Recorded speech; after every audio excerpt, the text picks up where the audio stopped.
Minasan konnichiwa. Let's talk about anime. Gaining global popularity in the 80s, anime is a Japanese style of drawing that has a distinct difference from Western cartoons, based on Japanese storytelling, lush imagery, and in particular... Huh? Aminé! Oh, okay. Complete confusion, alright. Who's Aminé?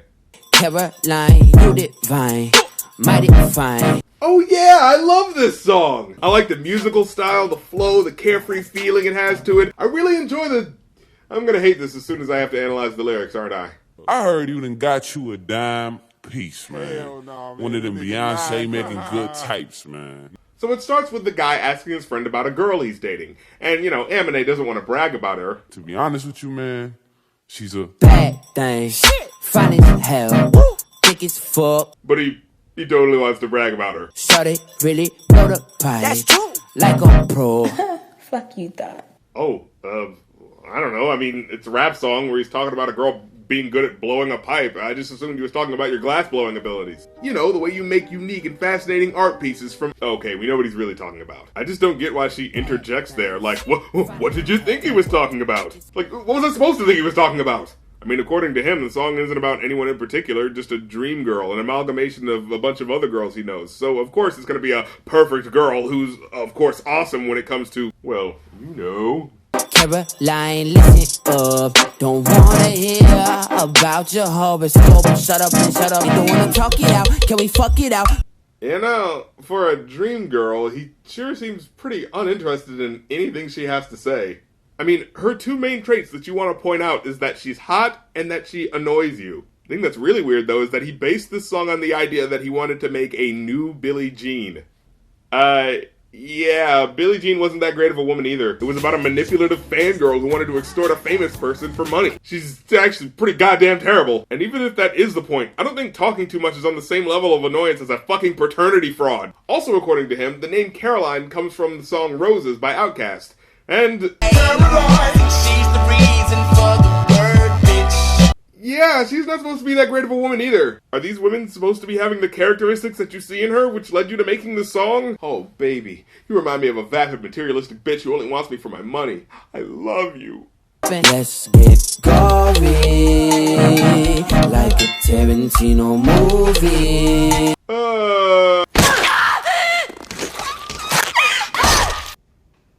I'm not sure how you want copious amounts of gushing blood to be a part of your love life. But, okay, maybe you could give him the benefit of the doubt, saying he wants her to be gushing another type of liquid. Huh? But the word gore has literally no other meaning than, like, rampant bloodshed. Maybe if you replace that last part about getting gory with let's get it going, like a, I don't know, Ron Jeremy movie, that'd at least be in the same ballpark. Or, if vintage porn isn't your thing, maybe you could have made it generic, like, let's get into some action like a Tarantino movie. That'd at least be vague enough to be acceptable as a parallel of violence and sex. But to specifically say, let's get gory? Well, that brings up some implications that I'm not 100% comfortable with thinking about. Cause we gon' be up all night, fuck a decaf. You see I'm a tall thug, guess I'm a G-Rap. That's like right at the intersection of being creative and corny. Yeah, screw it, I'll give him a pass. If you want safe sex, baby, use the knee pad. I mean, I guess I can appreciate that you want your girl to not scrape her knees when she's, blowing your glass. But I'm pretty sure there's more important safety matters to attend to when having sex. Okay, I'm pretty sure this one's supposed to be a joke. I'm pretty sure most people know that if you're having safe sex, the first thing to worry about wouldn't be making sure your girlfriend has knee pads. Although I guess it would be considerate. Boy, you like 98 degrees and I'm 300, nigga, keep your feet running. Wait. I keep when I eat these beats, better boy get scarred. I'm sorry, where are the battle raps coming from? Weren't you talking about a girl? Are you dissing her? You a lame, get swerved. Are you calling her a lame? The girl you're dating? You know, I didn't take you as someone who knew a lot about romance, especially after the Tarantino line, but I figured you'd know enough not to diss the girl you're in love with. And I can understand that this part isn't about the girl. I mean, he does say, bet a boy gets scared. Maybe it's about some other guy that's trying to talk to her. But then he goes directly into this. You a lame, get swerved. Cause great scenes might be great, but I love your bloopers. Yeah, see, there's a because clause in there. So I'm assuming as a listener, I'm supposed to be relating the idea before with the idea after. So you're a lame and I'm gonna avoid you because I love your imperfections? That doesn't make any goddamn sense. Imperfects for the urgent, baby, I want forever. And after all that, we end on a semi-sweet note about how much he loves all of her flaws, as long as he shuts up and puts on the knee pads. Overall, I give this 3 out of 5. And the reason why, after all this harsh lyric bashing, I still rate this at about an average is because, dude, this music is infectious as hell. I like how it sounds different from everything else on the radio, but has its own energy to it. I like how he plays with his flow and his unique voice that makes him stand out. Everything but most of the lyrics themselves carry this over in a way that usually doesn't allow me to give it a pass for most songs because of the spirit of the rhythm itself. Sure, it's not going on any best of list for me anytime soon, but it's fun. You can tell he's a silly, goofy guy, and it shows through his music. In fact, there's apparently a live version when he performed this song on The Tonight Show. Let's check it out.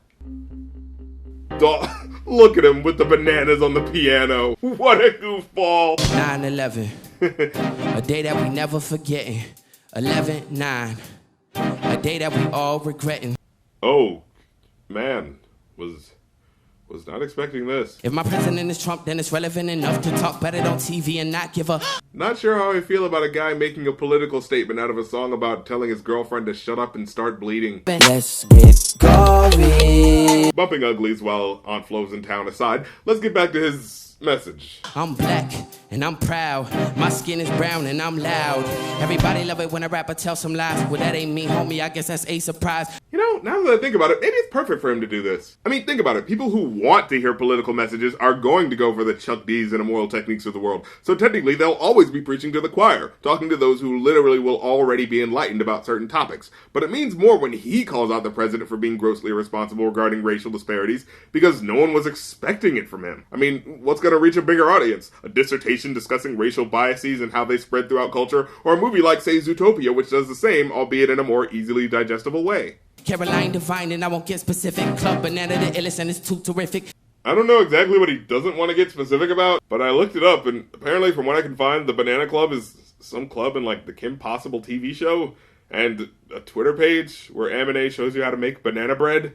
This guy really likes bananas. You can never make America great again. All you ever did was make this country hate again. You know, come to think of it, why not call the president out these days if you're an entertainer? I mean, for the longest time, people have hand-waved opinions from famous people because, you know, we don't want political commentary from some self-important douchebag celebrity who's only popular because he entertains us. But we just elected one as president, so I'm pretty sure that idea can go straight the fuck out the window. Well, I'm the Rap Critic. You don't have to like my opinion, but I can already hear the trumpeters typing in the comments section.